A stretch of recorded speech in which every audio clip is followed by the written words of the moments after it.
저희가 이제 디모데후서 4장 1절에서 8절까지 읽었는데요. 뭐 길지 않습니다. 짧은 내용인데 이 짧은 내용에서 어떤 분위기를 감지할 수 있습니까? 그 분위기가 어떻죠?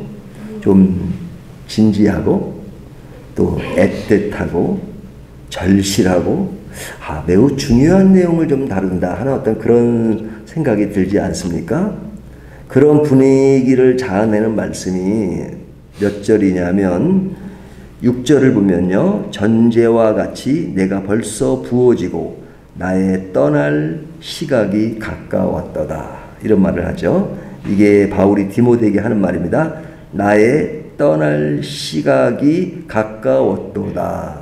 이 말은 어떤 인생의 마지막, 마치 바울이 디모데에게 유언을 하는 그런 말씀 같죠. 마지막 인생의 막바지에서 이제 마지막으로 하는 그 말입니다.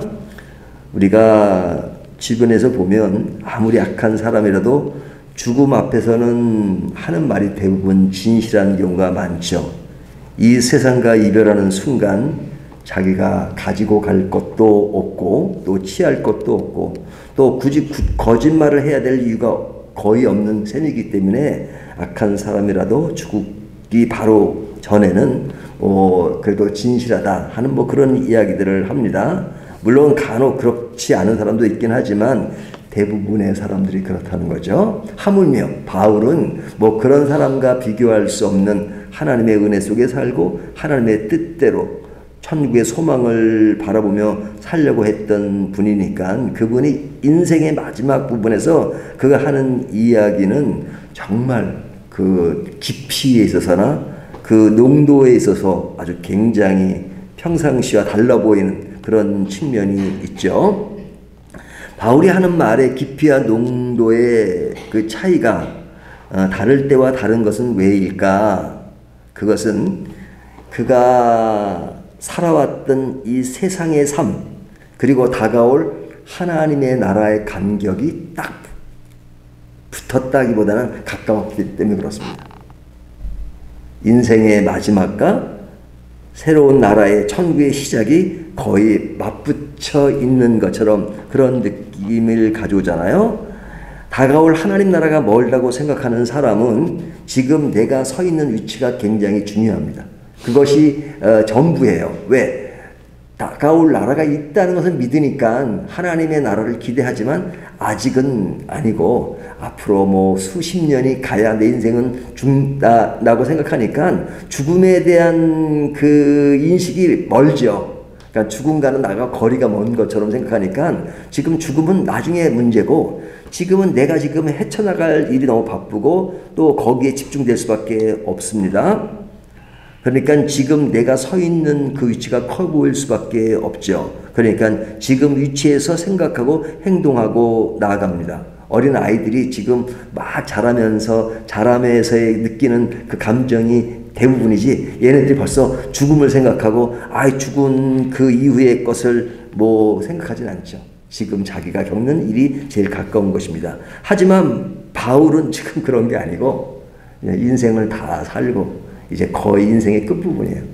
근데 끝부분이 끝나면 바로 뭐가 이루어져요? 하나님 나라가 이루어지니까 그 인생의 끝부분과 이제 인생을 장막을 벗어나고 이제 들어갈 그 천국의 그 어쩐 그 간격, 갭 이것이 이렇게 그냥 딱 붙어 있는 것 같은 느낌이잖아요. 그러니까 그 갭에서 느끼는 그 말, 또 권면 이것이 굉장히 진지하고 애틋하고 진실하고 그리고 매우 매우 중요한 그런 것을 시사하잖아요. 그렇다면 바울은 다가올 그 나라를 어떻게 표현하고 있는가? 지금 나의 현재 삶은 마지막 도착 지점이다. 그래서 7절을 보면 이렇게 말하잖아요. 7절 나는 선한 싸움을 싸우고 나의 달려갈 길을 마치고 믿음을 지켰으니 그러니까 지금까지 살아온 나의 삶의 마지막 정리하는 그런 말입니다. 생을 총정리하는 발언이죠. 그러니까 장막을 벗을 순간이 다가온 것을 감지하고 있는 겁니다. 그 시간 지난 과거를 보면서 할 일을 충실히 감당했다 하는 것을 정리하는 거죠. 그러면서 다음 절에 이야기하는 것이 다가올 그날에 대한 이야기죠. 8절. 이제후로는 나를 위하여 의의 면류관이 예비되었으므로 주 곧 의로우신 재판장이 그날에 내게 주실 것이며 내게만 아니라 주의 나타나심을 사모하는 모든 자에게니라. 자, 그러면서 다가올 그 나라의 소망을 아주 기대하며 그 기대감에 꽉 차 있습니다. 나를 위하여 의의 면류관이 예비되었다. 그 예비관을 누가 주실 것이냐? 의로우신 그 재판관이 나에게 그 면류관을 주실 것이다. 이렇게 말하잖아요. 근데 그 면류관을 나에게만 주시는 것이 아니라 모든 믿는 자에게 그것을 주실 것이다. 그 모든 믿는 자에게는 누구도 해당됩니까? 저희도 해당되죠. 그러니까 우리 모두에게 하나님이 이제 그 면류관을 우리에게 주실 것이다. 그러니까 우리는 이 세상을 마치고 그 나라에 들어가면 하나님이 재판장이셨던 하나님이 심판과 구원을 다 함께 하시는 그분이 우리에게 심판이 아니라 구원의 결과로서 우리에게 주실 그 면류관을 주실 것이다. 그러니까 그 날의 소망을 굉장히 깊이 느끼고 있는 것이죠. 그러니까 이게 두 가지 상황이 보이는 겁니다. 현실적으로는 인생의 마지막. 그렇지만 지금은 아직 가진 않았지만 그러나 그것이 바로 앞에 있으니까 그 바로 앞에 것을 바라고 소망하고 하는 그것이 굉장히 진지하고 그러면서도 이제 슬프다가 아니라 진짜 좋은 것이 왔다. 이 세상은 소풍 왔었지만 소풍을 다 마치고 이제는 할 일을 충분히 다 했다.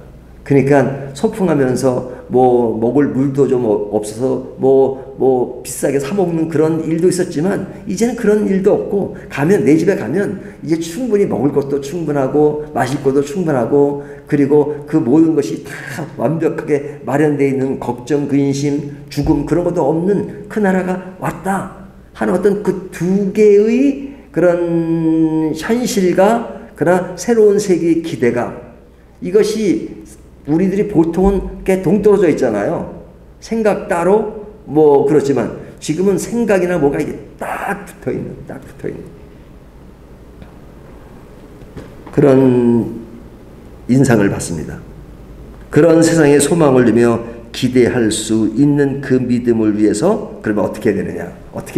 이제 앞에 구절은 이제 그런 것이 중요하다. 그러니까 지금 디모데는 나이가 젊잖아요. 젊으니까 바울처럼 이런 것들이 더 실감나지 않을 겁니다.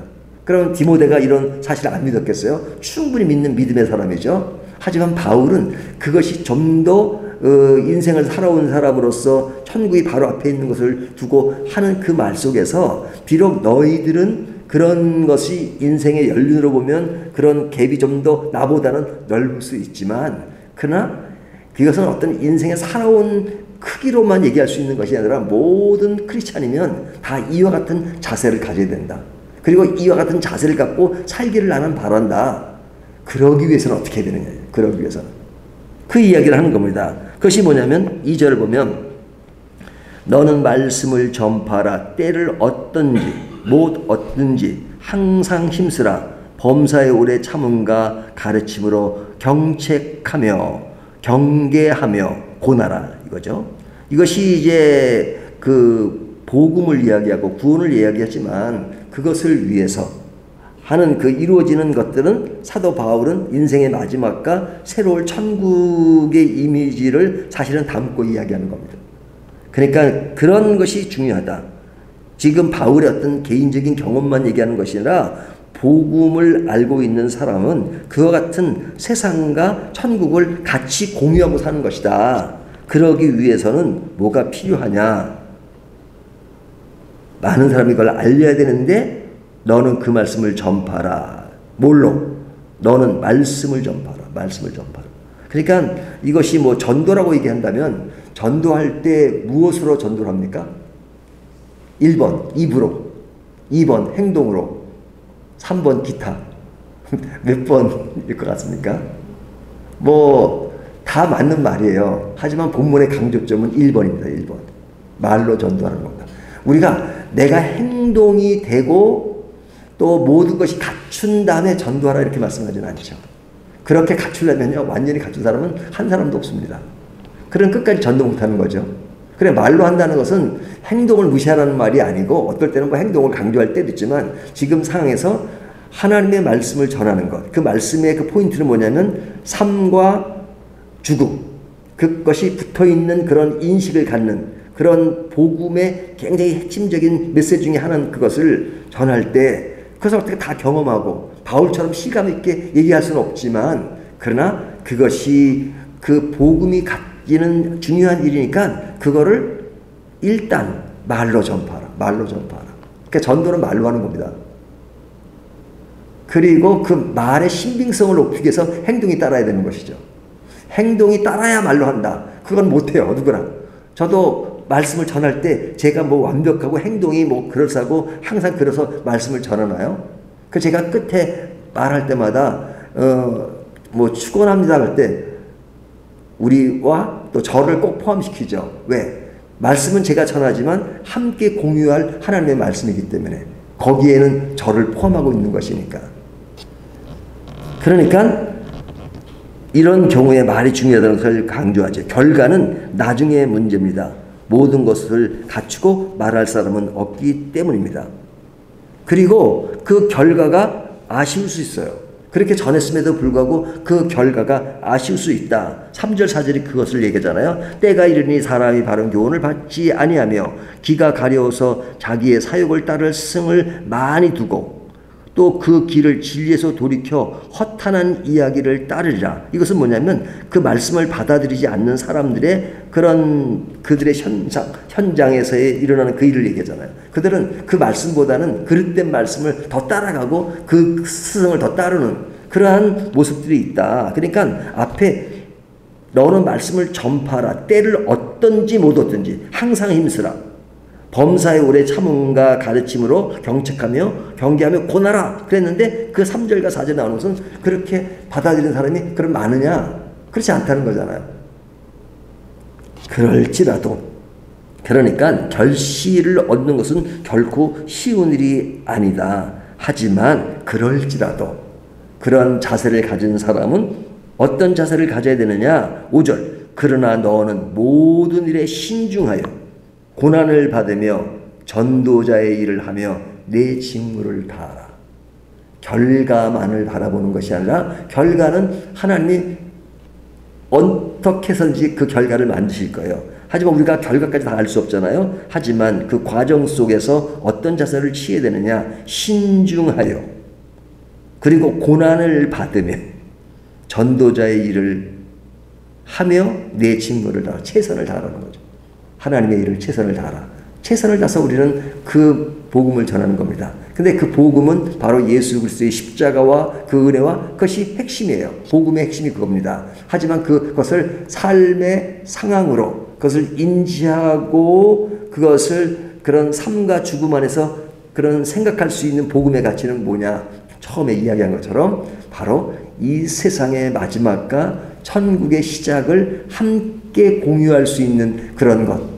그러니까 우리 예수 믿으면 구원 얻어요. 그 말은 너무 당연한 얘기죠. 하지만 지금까지 우리가 예수를 믿으면서 정말 마음속에 지금까지 살아온 내 인생의 모든 여정과 그리고 이것이 끝나고 마지막으로는 그런 천국의 소망을 이렇게 같이 공유하는 가운데서 그것이 믿음의 결과로 이루어진다는 것을 인식하면 지금의 삶이 더 아름다워지고 그리고 가치 있고 그리고 진정 죽음을 아는 자가 삶을 알듯이